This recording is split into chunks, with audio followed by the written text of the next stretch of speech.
Good morning friends. मैं doctor V K Mishra from gastro liver hospital Swaroopnagar Kanpur. आज मैं बात करूंगा ओट्स के बारे में। क्या आपको नाश्ते में रोज ओट्स खाने चाहिए? बहुत लोगों की हैबिट है कि वो ब्रेकफास्ट में रोज ओट्स खाते हैं। क्या आपको ओट्स रोजमर्रे पर खाने की जरूरत है? नो, इस सच्चाई को ध्यान से देखिए कि जब आप नाश्ते के लिए चीजों को देखते हैं तो आप हमेशा उन चीजों को चाहते हैं जिनसे क्विकली ब्रेकफास्ट को तैयार किया जा सके, क्योंकि आपका जो शेड्यूल है वो हेक्टिक होता है। अगर हम ओट्स को देखें तो ये उस तरह का सीरियल है जो बहुत आसानी से तैयार किया जा सकता है and over a period of time ये इस तरह का सीरियल इमर्ज हुआ है कि लोग ब्रेकफास्ट में उसको आदतन रोज ही इस्तेमाल करते हैं। Now look at the side effects. अगर आप रोज ओट्स इस्तेमाल करते हैं तो वास्तव में क्या ये कुछ प्रॉब्लम क्रिएट कर सकता है? Number one is the gluten sensitivity. जहां तक हम ओट्स की बात करते हैं तो ओट्स एक्चुअली ग्लूटेन फ्री होते हैं, लेकिन जहां ओट्स तैयार होते हैं वहां वास्तव में व्हीट भी तैयार होता है, तो एक क्रॉस कंटामिनेशन के चलते जो ग्लूटेन सेंसिटिविटी डेवलप हो सकती है। ग्लूटेन सेंसिटिविटी से मतलब है कि जो गेहूं में प्रोटीन होता है उसे ग्लूटेन कहते हैं। बहुत लोग इस ग्लूटेन से सेंसिटिव होते हैं, उन्हें सीलियक डिजीज जैसी बीमारी होने का डर रहता है। तो जब ओट्स को प्रोसेस किया जाता है तो कभी कभी व्हीट का कंटामिनेशन होने से ग्लूटेन सेंसिटिविटी डेवलप हो जाती है। ये नंबर वन का फैक्ट है। नंबर दो, फ्लैचुलेंस। ये बात बिल्कुल सही है कि जो ओट्स होते हैं इनमें फाइबर बहुत अच्छी मात्रा में होता है। फाइबर हमें चाहिए, लेकिन अगर आप फाइबर ज्यादा कंज्यूम करते हैं तो आपके पेट में गैस बनेगी, आपका पेट फूलेगा, बहुत ज्यादा फ्लैचुलेंस होगा, आप गैस बहुत पास भी करेंगे एंड आपकी जो टमी है वो अनकंफर्टेबल भी हो जाएगी। नंबर तीन, फाइटिक एसिड। जो फाइटिक एसिड है वो ओट्स में ज्यादा मात्रा में होता है। जब फाइटिक एसिड ज्यादा होता है तो इसकी कुछ प्रॉब्लम है। जो फाइटिक एसिड होता है ये बहुत सारी चीजों का जो एब्जॉर्प्शन है इंटेस्टाइन में उनको हैम्पर करता है। कैल्शियम को एब्जॉर्ब होने से रोकता है, आयरन को एब्जॉर्ब होने से रोकता है, जिंक को एब्जॉर्ब होने से रोकता है।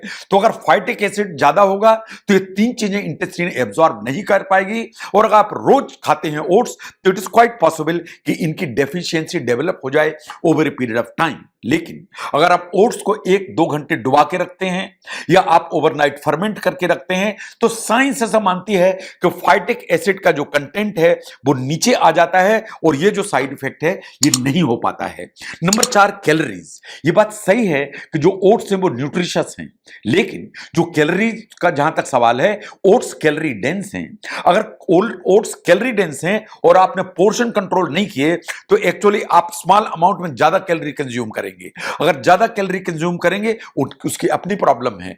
तो अगर आप रोज रेगुलरली ओट्स खाते हैं तो इसके पोर्शन को साइज देखने की जरूरत है, क्योंकि ये कैलोरी डेंस फूड की कैटेगरी में आता है। Number 5, nutrient imbalance. मान लीजिए आप रोज ओट्स खाते हैं तो इट इज क्वाइट पॉसिबल कि बहुत सारे न्यूट्रिएंट्स हैं आपको पहुंच ही ना पाए, क्योंकि आप तो रोज ओट्स खाते हैं तो दूसरी चीजें जो चाहिए आपकी बॉडी को वो ब्रेकफास्ट में पहुंच ही नहीं पा रही हैं, तो ये इंबैलेंस डेवलप हो सकता है। इसलिए अगर आप रोज खाते हैं ओट्स ब्रेकफास्ट में तो दूसरे भी फूड्स आपको इंक्लूड करने की जरूरत है, so that all other nutrients जो आपकी बॉडी को चाहिए वो पहुंच जाएं।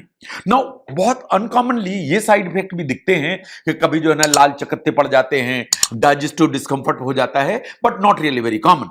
बट इन सब के बावजूद जो ओट्स हैं वो बहुत बेनिफिशियल हैं, इन आपको बहुत ज्यादा हेल्प करते हैं। जहां तक इसेंशियल न्यूट्रिएंट का सवाल है वो इसमें भरे हुए हैं। इसमें फाइबर भरा हुआ है, इसमें विटामिन पर्टिकुलरली बी भरा हुआ है, इसमें आयरन है, मैग्नीज है, फास्फोरस है, बहुत सारे जो न्यूट्रिएंट्स एंड विटामिन्स हैं वो भरे हुए हैं। इसमें एंटीऑक्सीडेंट भरे हुए होते हैं। जहां तक हार्ट की हेल्थ का सवाल है, ओट्स को सबसे अच्छा माना जाता है। ये माना जाता है कि ये कोलेस्ट्रॉल का लेवल है उसको कम करते हैं। जो ओट्स हैं उसमें एक केमिकल होता है which is known as beta glucan. जो बीटा ग्लूकान है ये एक्चुअली एक तरह का सॉल्युबल फाइबर है जो कोलेस्ट्रॉल के लेवल को नीचे करता है, और कोलेस्ट्रॉल नीचे होगा तो अथेरोस्क्लेरोसिस कम होगी, तो हार्ट डिजीज होने की जो संभावना है वो ना के बराबर हो जाएगी। नंबर 3 पर आता है वेट मैनेजमेंट। अगर आप ओट्स रोज खाते हैं, ये बात बिल्कुल सही है कि ये काफी फिलिंग है, इन आपके पेट को काफी देर तक भरा हुआ महसूस कराते हैं और सेटिस्फाई रखते हैं, तो आप बार बार ज्यादा दूसरी चीजें नहीं खाते क्योंकि आपकी भूख कंट्रोल में रहती है, तो ओवर ईट नहीं नहीं करेंगे तो वेट आपका मैनेज रहेगा। नंबर 4, जो ब्लड शुगर का कंट्रोल है, साइंस ऐसा मानती है कि oats basically low glycemic food की कैटेगरी में आते हैं। इनमें सॉल्युबल फाइबर भी ठीक मात्रा में है, तो ब्लड शुगर का जो कंट्रोल है वो अप टू द मार्क रहता है। नो, जहां तक डाइजेस्टिव हेल्थ का सवाल है, जैसा मैंने कहा कि इसमें फाइबर बहुत अच्छी मात्रा में है, इसमें सॉल्युबल फाइबर बहुत अच्छी मात्रा में है, पर्टिकुलरली बीटा ग्लूकान। तो अगर फाइबर ठीक मात्रा में है तो डाइजेस्टिव प्रोसेस सही रहेगी। और जहां तक कॉन्स्टिपेशन का सवाल है, ओट्स आपको हेल्प करेंगे कि कॉन्स्टिपेशन ना डेवलप होने पाए। जो एंटीऑक्सीडेंट्स हैं वो काफी ठीक मात्रा में होते हैं ओट्स में, और अगर एंटीऑक्सीडेंट्स हैं तो ये एंटी इंफ्लेमेटरी काम करेंगे और बहुत सारे एंटी कैंसर प्रॉपर्टीज लेके चलते हैं ओट्स। तो ये बेनिफिट्स हैं जो आपको समझने चाहिए। तो ये बात सही है कि ओट्स थोड़े से नुकसान कर सकते हैं अगर आप रोज नाश्ते में लेते हैं, लेकिन ओट्स बहुत बेनिफिशियल है। नाउ द बॉटम लाइन ये है कि जो न्यूट्रिशियस पार्ट है ओट्स का as part of healthy diet, वो आपको समझने की जरूरत है।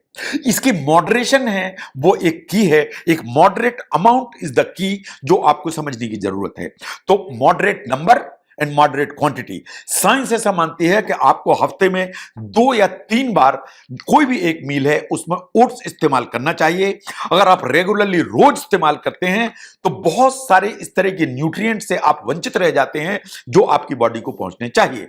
नो, रोज आपको ब्रेकफास्ट में ओट्स खाने चाहिए या रोज नहीं खाने चाहिए, इसको समझने में अगर ये वीडियो हेल्प करता है जरूर शेयर करें। मैं doctor V K Mishra from gastro liver hospital, Swaroopnagar, Kanpur. Thank you very much.